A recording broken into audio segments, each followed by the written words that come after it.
That's good.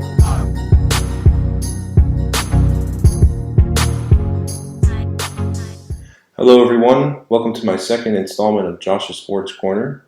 On this week's show, we talked to Donald Parham, XFL star, tight end, and incoming NFL tight end, about his journey in football, his path to the XFL, and what lies ahead in his football career. Check it out. Can you talk to me a little bit about how you got into football? You know, when you got into it and how you felt about it when you first started playing? I got into it because my dad, he was a coach at the high school up the road from our house. And, he just kind of kept me around football. So I was finally put into football around like 8 or 9 years old. And, it started out, just playing. And then, eventually I learned that I was actually pretty decent at it. And then just kind of took off from there, just kept getting better and just kept playing overall. Right. So a little bit, how can you tell everyone your size right now, your height and your weight right now? I'm 6'8", 255. So 6'8", 255 right now. 22, 23? Yeah, 22 right now. 22. 23 in August. 23 in August. When you started playing, how big were you? I was maybe like 90 pounds, maybe 90 pounds. And I was like 4 foot nothing. So you've come a long way in skill and height and weight, obviously, since then. Yeah. So transitioning, when you first started playing into high school, when did you realize that, you could actually do this and you could actually, play at a competitive level? Honestly, it didn't come until like my last couple of years at Stetson. I wasn't heavily recruited or anything because I transferred schools, but the school I came from, high school, I didn't play as much as I thought I should. And so I wasn't getting the recognition. And then, but once I got to my last couple of years at Stetson, just kind of, flipped the switch like this can become reality and not a dream anymore. I just got to work harder to achieve those goals. So would you say in high school you didn't really have any breakout years, which maybe didn't lead to big recruiting? Would you say you were getting recruited big out of high school or not much? Not much at all out of high school. I mean, I had Stetson to show interest in me, and then I also had a couple of D2, D3 schools, and that was really about it. So why do you choose Stetson? Because it's D1 close by. Yeah, location was definitely a big part, and then also when I went on my visit, they showed me the ropes. They could see it, so I just kind of ran with their message that they provided for me, and I really liked it. Now I heard you were originally going to play defensive end. Is that right? Yes, I played defensive end in high school, but like only during like the springtime when everybody was just trying out, different positions. So it really wasn't serious like that throughout the year. But yeah, I was brought to Stetson to play DN. So at Stetson, when did you first start playing and becoming a game changer for the Hatters? What would you say? I would say I started playing my second year, but I don't think I really became a game changer until like my senior years. Right. And in that time before, in that freshman and sophomore year, were there any times when you were like, well, maybe this isn't for me, or maybe this, when you're like, wow, I'm this tall, or I'm this big, what's the problem? Or were you just like, you had that mindset where, I'm going to come into my body and things will click soon? I kind of try to flip it in my mind, like, okay, this is maybe not my turn right now, but I'll use this as an advantage point for me to, build off of, because, I had more time to work out, more time to get better and perfect my craft as much as possible. And so I just kind of used that as a positive, not playing. It didn't really hurt me. It just more so pushed me to do better. Right, and then eventually, your junior and senior year, you're essentially the go-to guy and basically the offense for Stetson in your last 2 years. And how was that, emerging as a role player and a role guy and being noticed amongst other teams in the country and, becoming an All-American? How did that flip of the switch feel? I mean, going from not playing as much as a sophomore to now after your senior year, every NFL team almost has come by to check you out. I mean, how was that transition? It was definitely a blessing because, yeah, there's quite a few guys that come from Lakeland, but not a whole, there's a lot more that don't make it out. And so, just to be another one of those guys that goes to school and has a chance with the pros is just a blessing overall. And I really just don't take it for granted at all. How cool was that, though, your senior year I mean, Stetson didn't have a winning season until your junior year. You guys have a winning season your junior year and then another one your senior year. And all those accolades that you racked on and all the popularity that you racked on. I mean, what was your thought after your senior year? I mean, were you full, I want to play at the next level after the years that you had?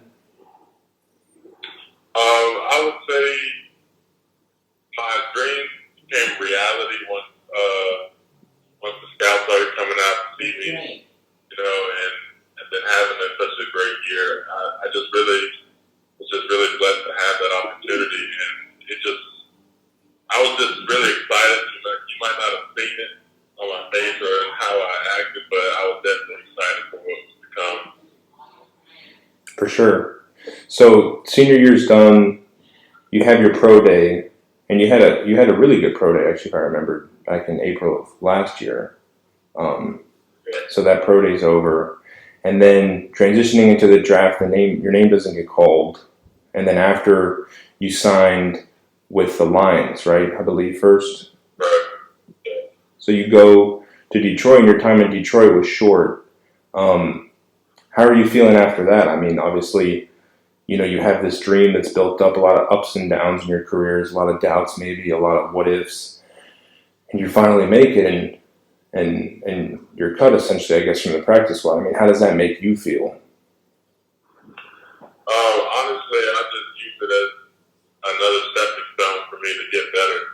Like you said, my time was short up there, up in Detroit, but it was kind of like I got a taste for the NFL kind of lifestyle, the pro atmosphere, and so that made me a little more hungry, be there and work harder every day. But I would definitely thank, Detroit as well as Washington for, giving me those opportunities. And kind of putting my name out there that, okay, yeah, this guy made the practice squad, he's good enough to make the practice squad. Okay, now I'm going to use that and be like, okay, I can see myself making the practice squad, but what am I going to do now? Like, do I start setting more goals so that maybe I make the 53 next time or become a star next time? I have to just use my past and just keep giving myself boosts from those failures that I faced. And how eye-opening was that? You come from Stetson, an FCS Division I program, playing in the Pioneer League. Some NFL talent coming out of the PFL, but the size isn't there that you're going to face in the NFL. How eye-opening and how much of a change was that going from that to the NFL? I don't think it was that much of a big change because I've already kind of instilled it in my head that the next guy, I'm just as good as the next guy, and so I've always just kind of had that in the back of my head, just using that as just okay, I may have come from the PFL, like a non-scholarship D1 conference, but that doesn't matter. That doesn't correlate to what I can provide for any team. Was there any, I mean, not necessarily you were scared, but any fear? Like, wow, I'm in the NFL, like that anxiety or those angsty feelings that you had, like, wow, I'm here. Like, were you scared? We're not scared, but were you maybe fearful of anything or just maybe wow, was it a wow factor? It was more so of an excitement thing, being there was such a blessing. And then,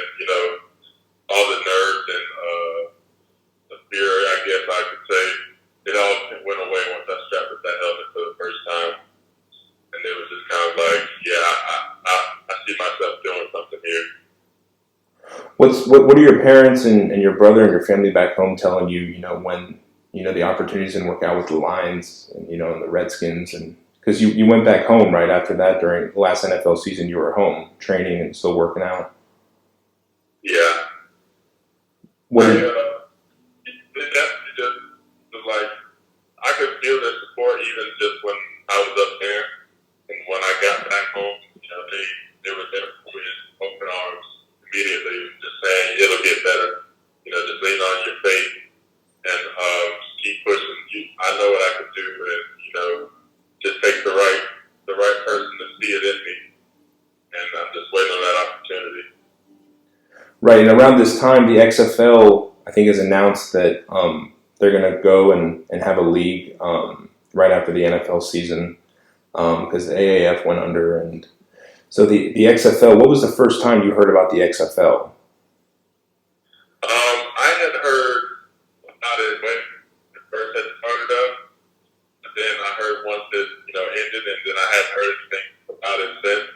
I never even saw a game, from it. Then I hadn't heard about it until actually I got Dallas Renegades. I didn't even know it was super back. Can you talk to me a little bit about how you got into football? When you got into it and how you felt about it when you first started playing. So, did you know you were going to get drafted before you did? I think it was the ninth round or something because they had a bunch of rounds because there wasn't any teams yet. Did you know beforehand that I'm about to go play in the XFL, or what was the thought process with that? Well, my agent actually kind of hit me up a couple of days before the draft. Actually, he was saying that Dallas Renegades had a lot of interest in me. And then next thing I know, I was getting drafted. So it wasn't really much of a heads up about the whole league and stuff. I had no idea. But I mean, shoot, I just took the opportunity and ran with it. And I remember we spoke about a month, 2 months ago when the season was about to start, and you said that you really liked the XFL, that what they were doing and how they were treating you guys. I mean, I think it was a short experience, only 5 games, but I mean, how was that experience? It was definitely an exciting experience because, yeah, it may not be the NFL, but it's a close second because, all these guys have all had opportunities in the league. And to come here all together, it was just like putting on our skill set and just playing them against each other. So it's not like you're going from down level. It's still the same game, same football. Right, and how was that being with all other guys, former NFL veterans or former guys that they're trying to get another shot at the league? How was that? You said it was kind of like a brotherhood between amongst you guys. Yeah, it was definitely a brotherhood because we all leaned on each other for help. We all saw what we saw each other's goals and we helped each other out as much as possible. To succeed because we all have a goal in mind and we all just kind of had that chip on our shoulders because of where we come from. So it was just kind of like everyone was all on the same page in terms of energy and how we were going to conduct ourselves. And how was the league? How they ran it? Did you think they did a good job? I mean, obviously it being cut short, but for those 4 or 5 games, how do you think the league was ran, and do you think it was a success to the community and fan bases? It definitely was a success because I could definitely see that they were just there for the last couple of months. How well they took care of us, how well the games were played, and there's a few bugs, but I mean that's the first year kind of thing. It always happens. It's different to everything. So first time's always a little rough, but it always goes smooth out eventually. So when you got to the XFL and you got drafted, was that kind of like were you relieved? Were you like, I got another chance here, I got another shot, I got another chance to prove myself here? How were you feeling at that moment when you got drafted? It was like, okay, my time has come. I have to do this. It's here now or it's never, So I just kind of use that as my phrase use of the day. Like,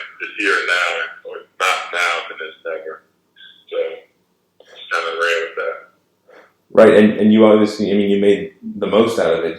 You were probably the best offensive player to come out of the XFL this past season, besides quarterbacks. Target. You had a great 4 or 5 games. I mean, every game, what was your mindset going into each game? Like, I got to prove myself here to these other scouts and these other guys, or like, what was your mindset? Be me and do what I have to do. Basically, it really wasn't anything other than that. I mean, I had to just put my skills on display. It was just another day at the office kind of thing for me. Right, and then once, I mean, you showed with the touchdowns you scored, the amount of yards that you had. I don't have them here, but I know you led the league in a lot of those categories. How did that feel after? I mean, after each game, were you even hungrier, or were you sort of relieved, or did you kind of have that "I'm not relieved yet" feeling? It was definitely I'm not done yet kind of feeling. Like I just needed more time, obviously, but that's yet to come. Definitely. Right. So after those 4 or 5 great games that you've had, this coronavirus, this pandemic occurs, and NBA, the MLB, NHL, and including the XFL, they have to shut down. What did they say to you guys, to the players? What was the message from ownership and the staff and the league? What they tell you guys? It was definitely keep your head up, making sure that that we all knew that we did some good things.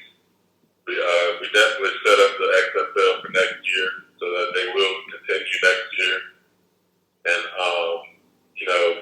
if it weren't for this coronavirus, we'd still be playing, obviously, and the league would still be flourishing as it was. And definitely the fan bases were all in, so we definitely felt the excitement at the games and all that kind of stuff. So we just have to let this whole pandemic pass over and just pray that everything will still be the same next year. Right. Now, based on your great performance in those 4 or 5 games, NFL scouts were interested, and kind of once after the league had to postpone the league or cancel the season, you were allowed to talk to NFL teams. Is that correct? Right. So, based off your performance, you told me you talked to a couple NFL teams. Now, you haven't signed anywhere yet, but you're talking to the Chargers. Is that correct? Yeah, not agent is technical, but yes. Okay, so nothing's been signed yet? Correct. Okay. So the goal or the plan for the future is to be on an NFL roster, hopefully by the next NFL season, right? Right. How does that make you feel? Does that make you feel again like, wow, I proved myself here in the XFL amongst other professional football players, and now I'm about to sign a deal, and the dream's about to continue along. I mean, how does that make you feel? Like I said, it's here now. It's not now, and it's never. So I'm just trying to make sure that I'm setting myself up for success, as doing what I can to be the best me. I'm just trying to do what I have to do. Right. So now in this time of, I guess, waiting to see when you sign or when camp starts up, what's your plan right now, I guess, in this offseason, just to continue to train and get faster, bigger, and stronger? Yeah, that's the main goal for this period right now. Awesome, Donald. Well, thanks for talking to me, man. It's always good catching up with you. I really appreciate your time, and we wish you the best. And we know that you'll be on a NFL or with the Chargers here, hopefully soon here once this is all over. Right. Appreciate you, man. Thanks, Donald. I'll talk to you later, my man. All right. All right.